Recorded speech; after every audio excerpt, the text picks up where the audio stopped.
యోసేపును గోతిలో తోసేటప్పుడు రక్త సంబంధం గుర్తు రాలేదు, సహోదరుడని గుర్తు రాలేదు. కానీ యూదా రైజ్ అయ్యి ఏమన్నాడో తెలుసా? అయ్యయ్యో, వాడు మన సహోదరుడు, వాడు మన రక్త సంబంధి, వాడిని చంపడం ఎందుకు, చంపి దాన్ని దాచిపెట్టడం ఎందుకు, అమ్మేద్దామన్నాడండి.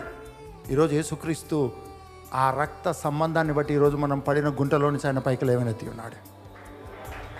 ఈచ్ అండ్ ఎవ్రీ స్టెప్ యేసుక్రీస్తు ఉన్నాడండి బైబిల్లో.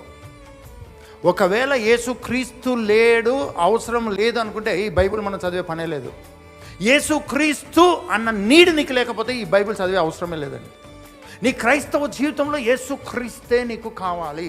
దాని కొరకు నువ్వు ఈ బైబిల్ చదవాలి. మొట్టమొదట నీ జీవితంలో అద్భుతం జరగాలంటే మొట్టమొదట పరిశుద్ధాత్ముడు తన అభిషేకపు బోధలో నిన్ను తయారు చేసేది ఏంటి అంటే సహనం. నువ్వు కన్నీరు గారిస్తే మొరపెడితే దేవుడు చేస్తాడు అన్న అపోహలో నువ్వు ఉండొద్దు. ఎందుకో తెలుసా? దేవుడు నీ టైమింగ్ ప్రకారం పనిచేయడు, ఆయన టైమింగ్ ప్రకారం పనిచేస్తాడు.